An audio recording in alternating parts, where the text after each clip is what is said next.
Welcome back to the Vegan Foodie Girl, guys, and today I'm going to teach you how to make TEMPEH Starter. TEMPEH Starter is notoriously hard to get hold of and it's super expensive to purchase. Once you've made your own batch, you will have an endless supply in your freezer, which means you never need to buy TEMPEH or TEMPEH Starter again. So let's get started.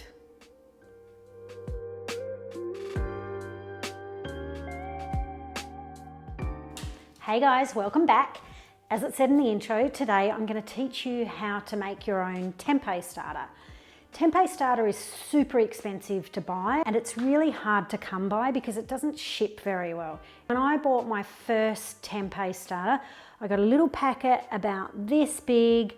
I think it was like 10 grams and it cost me $25. After you purchase the first ever starter to make your first ever block of tempeh, you never need to buy starter again. In order to make our starter culture, we actually need a block of tempeh. This is one that has just finished fermenting for about 32 hours, and you can see it's got this lovely white mycelium cover on it.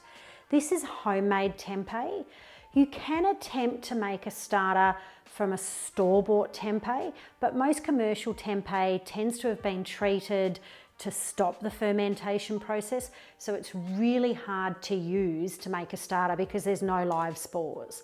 However, if you find a tempeh that is unflavoured and you can see through the packet, and if you have a look and you can see tiny black spots on it, that means there's some spores and you've got a chance of making starter from it. But in most cases, you'll have to buy your first ever batch of starter, you'll have to pay the price, you'll have to suck it up. But after that, use your homemade tempeh to make years and years worth of starter. To make our tempeh starter, we will need a block, preferably of homemade tempeh. I've put a link above for how to make tempeh, so go back and watch that video. And then once you've made your first tempeh, you can come back and watch how to make a starter. This block of tempeh has been fermenting for about 32 hours. It's got lots of lovely white mycelium on it. I haven't steamed it, so I've literally just taken it out of the plastic bag that it was fermented in. And before I do anything else to it, I'm going to cut a small section off it. And this amount of tempeh will make at least this much starter, so you really don't need a lot. What you're going to do is, this will go aside, that'll be steamed, put in the fridge, put in the freezer, whatever, use like normal. This is what we're going to make our starter from. We're going to cut it into sections and then we're going to pop it into a glass container covered with Glad wrap. We don't want to pop it into a plastic bag like we originally did to ferment the tempeh. A, that's a waste of plastic, and B, we want it to have a bit more space for that mold to really develop. It's important that you don't let the tempeh cool down too much before moving on to the step of sporulating it, because you want to keep that heat in it. So I've taken this out of its warm place, sliced up a couple of bits. Here's a bit I did earlier. By earlier, I mean about 6 hours ago. And you can see my chunks of tempeh have gone from just a little bit of white mycelium to being completely covered in fluffy white mycelium. And if you look closely, you can see some dark spots appearing.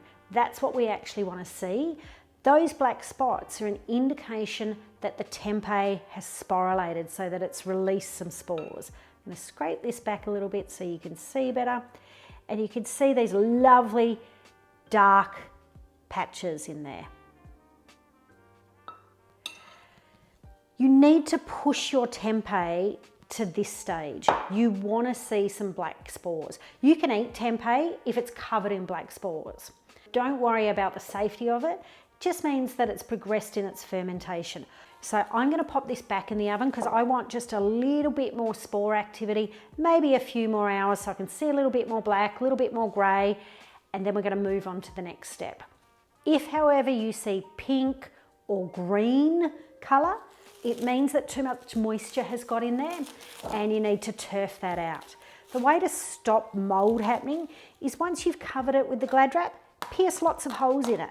That's going to let all that moisture out so that our tempeh can sporulate without going mouldy. This is going to go back into the oven and then I'm going to let you know the next stage. Okay, been a few more hours, we've had some more spore action. What I'm gonna do now is move on to the next stage, which is dehydrating. To get to this amount of spore action, so this super white fluffy covering, this nice black and grey spores appearing, it could take anywhere from another hour to another 12 hours after you finish fermenting your block of tempeh. Don't rush this stage. You definitely need to see some of that black action happening. And the next step is dehydrating or drying out your tempeh. We need to make sure it's completely dried out before moving on to the grinding and sifting stage, because if it's not, you'll develop mold down the track. A lot of people just dry their tempeh starter out on the bench, and that's absolutely fine, but it will take anywhere from 5 to 9, 10 days even, depending on the temperature in the air. If you are gonna dry your tempeh out just by using ambient temperature, so leaving it out on the bench, make sure you pop it on a cooling rack so that the air can circulate fully, and also make sure that you pop some sort of protective cover over it, because you don't want flies landing over it or it getting other bacteria or nasty things in it. And remember, you're gonna have to dry it for about 7 or 10 days, and it's gonna need a fairly warm place, but somewhere that gets lots of air. You don't want any moisture. By all means, if it's a lovely day outside, pop it outside. Just make sure you cover it so that you haven't got bugs landing on it. I'm a bit too impatient to dry mine outside. I actually dry mine out in a food dehydrator because I've got one. I've had this old beast forever. You can see it's melted on the oven. It's well loved, but it does the trick. I use it to dehydrate food for bushwalking and hiking. I use it to make my yogurt, and it's the actual herb setting which I use to dehydrate my tempeh. So you want it anywhere between sort of 35 and 50 degrees to dry it out. You don't want to case harden it by drying it super fast and then the outside dries and the inside still has moisture in it. So low and slow is the way to go if you're going to use a dehydrator. Whether you're drying it on a rack outside or whether you're drying it in a dehydrator, the trick to speed up the process and to make it even is to slice your tempeh super thin. The thinner you slice that tempeh, the quicker it's going to dry out in your dehydrator or using fresh air. So I'm slicing it into super thin bits. Look at that lovely black mold there. And if you've got a heap more mold, that's great, just makes a stronger starter.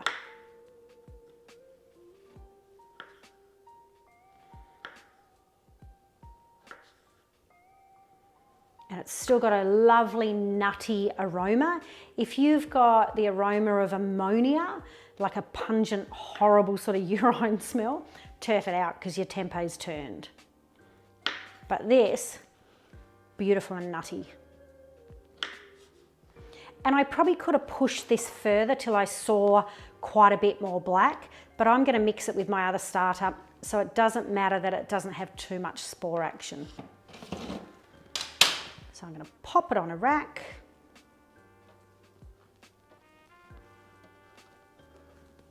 And everything you use today, make sure that you wash because you're going to have spores on it. Don't worry, it doesn't matter if you breathe them in, they can't hurt you, but you just don't want tempeh spores growing everywhere else in the kitchen.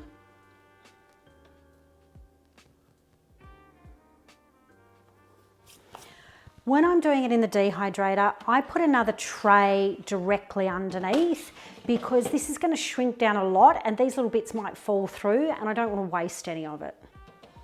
So I'm going to pop that in and then we're going to pop it on, and in my dehydrator pretty much takes about 6 or 7 hours until it's dry. I normally put it on before I go to bed and then just in the morning about 10 hours later it's snappable and bone dry. And that's what you want to look for. No matter how you're drying it, it needs to get to the stage where you can snap it like a cracker, where it's absolute dry. So I'm going to pop this on to dehydrate and I'll come back and I'll show you once it's snappable and it's ready to go.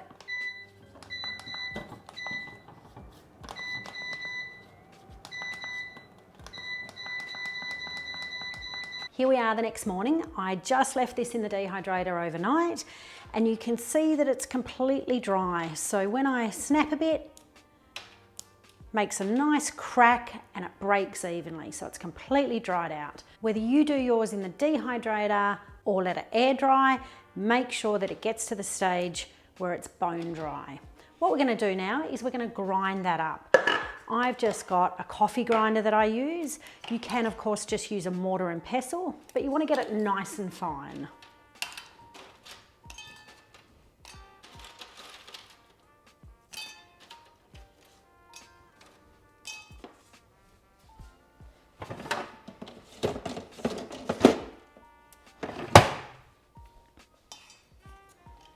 It's going to be a little bit noisy, but I'm going to pop it on to grind. We don't want a paste, we just want a fine powder.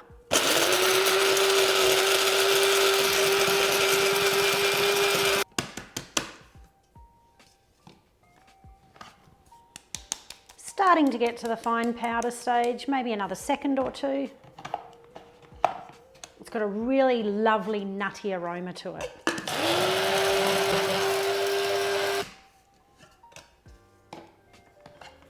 Perfect. I recommend you do this next stage over a board because it can make it a little bit of a mess. We want to sift our starter to make sure we've got no chunks left in it.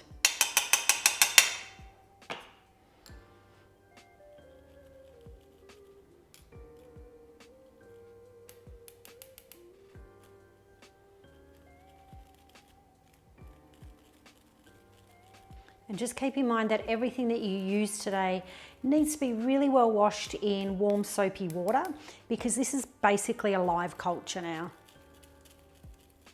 You can see these are quite chunky bits, so I'm going to pop them back into the spice grinder. Give them another grind.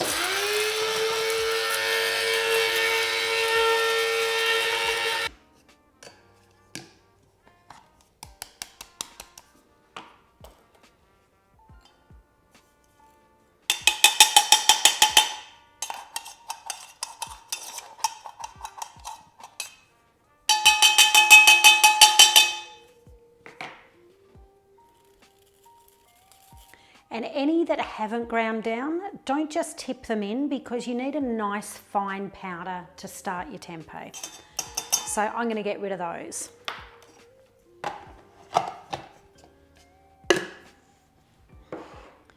What we now need to do is we need to cut our tempeh starter.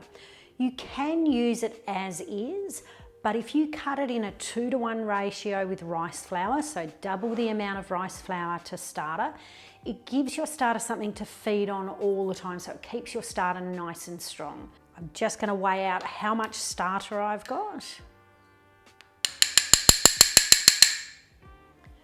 So I've got 23 grams of starter, so I'll need 46 grams of rice flour.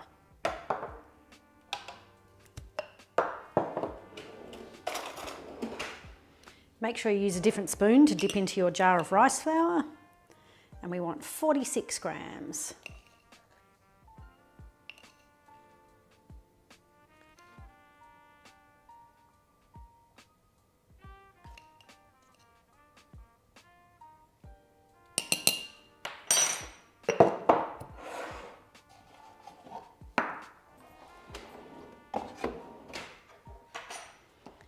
Now what we need to do is stir our tempeh starter with our rice flour.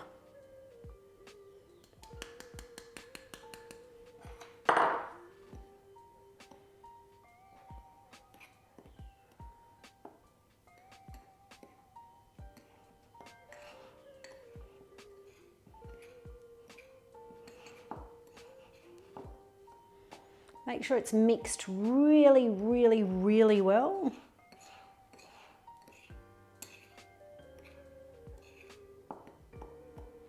Look at all that fabulous tempeh starter.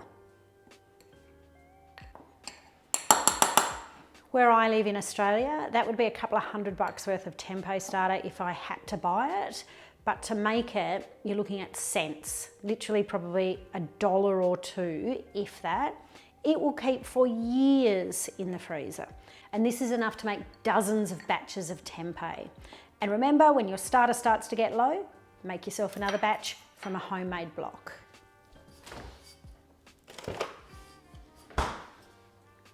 Here's a previous batch of starter. When I make a new batch, because I often share it with friends and stuff, I tend to put it in a different jar, just so I'm not mixing them, because this one's obviously been made a few months earlier than this one here.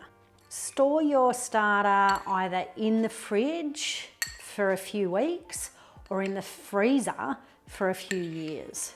It'd be pretty impossible unless you were making commercial quantities of tempeh to use all this starter in a few weeks, unless you eat a huge amount of tempeh. So best bet is to just label it, pop it in the freezer, and you've always got it for when you need tempeh starter. Hopefully you enjoyed the video, guys. Keep an eye out on the channel because I am about to release, believe it or not, a sweet tempeh recipe. One that is very reminiscent of Snickers bars, so a delicious dessert tempeh. Make sure you subscribe so you get a notification when I upload that video. Otherwise, I'll see you next time. Hopefully you've enjoyed the video, guys. If you have, please give it a like and subscribe, and I'll see you back in the Vegan Foodie Girl kitchen next time.